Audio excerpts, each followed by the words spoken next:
संगीत में, नृत्य में होता है, वो जादू किसी में भी नहीं होता है। और जब ये जादू छोटे कलाकारों में दिखता है तो दुनिया और ज्यादा खूबसूरत लगने लग जाती है। नमस्कार, मैं आपके साथ अपेक्षा अग्रवाल और एक बहुत ही खास प्रोग्राम आपको आज दिखा रहे हैं हम। ये जो नन्हे कलाकार हमारे बीच बैठे हैं, ये बहुत ही प्यारा पियानो बजाते हैं, बहुत ही प्यारा, अभी हम आपको थोड़ी देर में आपको दिखाई देंगे, नृत्य भी करते हैं। ये जो कथक होता है, क्लासिकल डांस होता है, इसके पीछे एक बहुत ही प्यारी कहानी छुपी होती है। ये कहानी ये है कि आजकल का जो युवा है वो कहीं ना कहीं छोटी छोटी बातों से डिप्रेस होने लग जाता है। वो सोचने लग जाती है जिसमें छोटे बच्चों को ये सोचने में मजबूर ही नहीं करेंगे कि आप क्या कर रहे हो, सिर्फ और सिर्फ आप सीखो, सुनो और दूसरों को सिखाओ। यही इनकी जिंदगी है। और ये बच्चे मेरे साथ बैठे हैं, बच्चे ज्यादा बता पाएंगे क्योंकि ये रोज यहाँ पे प्रयास करते हैं। क्यों? हाँ, और आपको कितना पसंद है म्यूजिक? बहुत ज्यादा। जोर से बोलोगे एक बार। बहुत ज्यादा। अच्छा, आपको भी पता है कि आजकल कैसे कैसे हमको खबरें सुनने को मिलती है छोटे छोटे बच्चों की। वहीं पर ही ये अकेडमी इन छोटे कलाकारों को काम करती है बहुत अच्छा एक कलाकार बनाने का, दुनिया को दिखाने का कि सिर्फ बच्चे पढ़ने के लिए नहीं होते हैं, अच्छे सुर के लिए भी होते हैं, अच्छे नृत्य के लिए भी होते हैं। क्यों बच्चों, सही कह रही हूँ मैं? हाँ। ठीक है, तो अब मुझे ये बताओ कि आपको सबसे फेवरेट कौन सा गाना बजाना लगता है? सबसे जल्दी कौन सा गाना सीख लिया था आप लोगों ने?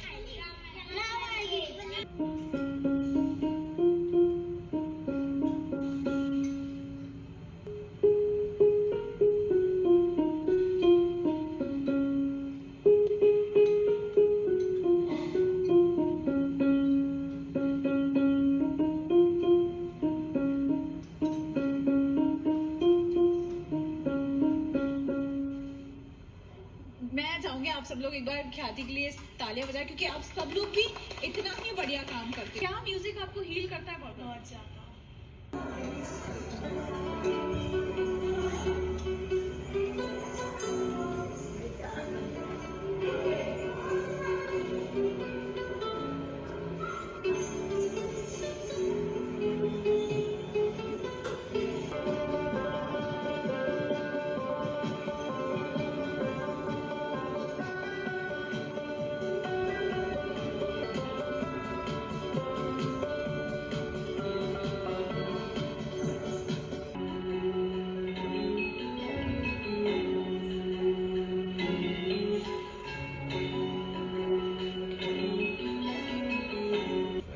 जैसे साइंस कहता है कि ब्रेन को हम ब्रेन का जो वर्किंग पावर है वो कैसे इंक्रीज कर सकते हैं, ब्रेन को हम कैसे ज्यादा से ज्यादा यूटिलाइज कर सकते हैं। तो पियानो बेसिकली ब्रेन डिवाइड के लिए बहुत इम्पोर्टेंट है। गिटार बहुत अलग लगा, मतलब मैंने देखा ज़्यादातर सब लोग पियानो और कीबोर्ड सीखते हैं, तो मैंने सोचा थोड़ा अलग करते हैं, तो मजे आते हैं बजाने में।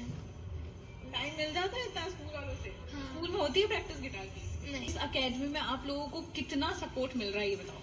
बहुत सपोर्ट मिल रहा है, टीचर्स भी बहुत अच्छे से हमें टीच करती हैं कि ये करो और इंस्ट्रूमेंट अच्छे से बजाओ, रेडियो पे आओ, न्यूज़ पर आओ, टीवी पर आओ।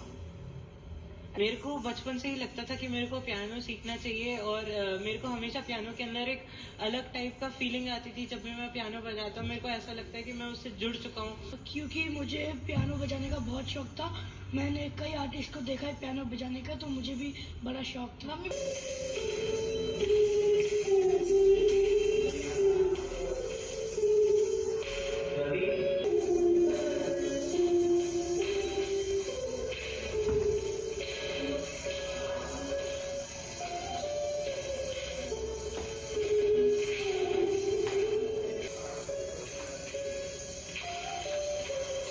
मुझे लगता है कि जैसे अपने आप में पूरा कंप्लीट डांस फॉर्म है। तो जैसे मैं अपना जब सीखना शुरू किया तो एक पूरा कोर्स है, सिलेबस है, एक सिस्टम है। आप 7-8 साल स्पेंड करते हैं, यू लर्न अ प्रॉपर सारे जो एस्पेक्ट हैं डांस के। तो ये कंप्लीट है, इनकी ये पहल है। मैं नुपुर जी को यहाँ बुलाना चाहूंगी और ये है नुपुर जी। मेरे से अच्छा इंट्रोडक्शन तो मतलब ये खुद ही बता देंगे स्वरिका अकेडमी क्या है, उसका क्या महत्व है, उन्होंने क्यों शुरू करी और ये जो नन्हे नन्हे से कलाकार है ना उनको क्या दूसरा जन्म इन्होंने दिया है। मैं तो ये कहूंगी ये इन नन्हे नन्हे कलाकारों की प्यारी प्यारी सी मम्मी है जो इनको यहाँ पे संभालती है। एक्चुअली मैंने जब ये शुरू किया तो मेरे पास 2 बच्चे थे, एक लड़का और एक लड़की। अब मैं ये चाहती थी कि इनके अंदर डिसिप्लिन और पेशेंस ये सब चीज़ें कैसे लाऊं। तो मैं खुद भी क्लासिकल म्यूज़िक सीखती हूँ। मेरी गुरु माँ हैं जिन्होंने मुझे इस तरफ मार्गदर्शन किया है, डॉक्टर संगीता गोप्टे जी हैं। उन्हीं के मार्गदर्शन से शायद मैं ये कर रही हूँ। पर जब मैंने देखा कि बच्चों में इतना पेशेंस और डिसिप्लिन सिर्फ ये शास्त्रीय विद्या से जुड़ने पे ही हम डेवलप कर सकते हैं, तो मैंने ये कदम उठाया और धीरे धीरे करके मेरे पास बहुत सारे बच्चे हो गए। मेरे पास 2 बच्चे थे और कम से कम अब 35-40 के अराउंड मेरे पास बच्चे हैं। तो ये सारे मेरे ही बच्चे हैं। ये कुछ भी करते हैं, छोटी से अभी अच्छा काम करके आते हैं, कहीं प्रस्तुति दे के आते हैं, तो इनको छोटे छोटे गिफ्ट बांटती हूँ, बहुत खुश हो जाते हैं। अभी हम लोगों ने मोती डूंगरी मंदिर में भी प्रोग्राम किया था, सर ने करवाया था हमारे। अब हम फाग उत्सव पे जा रहे हैं गोविंद देव जी मंदिर में, वहाँ पे हम लोग प्रोग्राम करेंगे। मेरा सिर्फ इतना सा आप सबसे निवेदन है कि बच्चे छोटी छोटी बातों से आजकल विचलित हो रहे हैं, एक्सट्रीम स्टेप्स उठा रहे हैं। क्यों ना हम इन सबको एक दोस्त दें, वो दोस्त है म्यूजिक। आप अपने बच्चों को क्या, आप खुद भी सब मिलकर म्यूजिक से जुड़ो। अगर आप एक बार म्यूजिक से जुड़ोगे ना, तो आपको इससे अच्छा दोस्त कहीं नहीं मिलेगा। मैंने ये खुद महसूस किया है अपने डिप्रेशन टाइम में कि ऐसा भी टाइम था कि मुझे लगता था कि बस नाउ इट्स द एंड। तब मैंने म्यूजिक चुना और मैंने शास्त्रीय संगीत मतलब सीखना शुरू किया। वो जो टाइम था वो मैं कभी भूल नहीं सकती।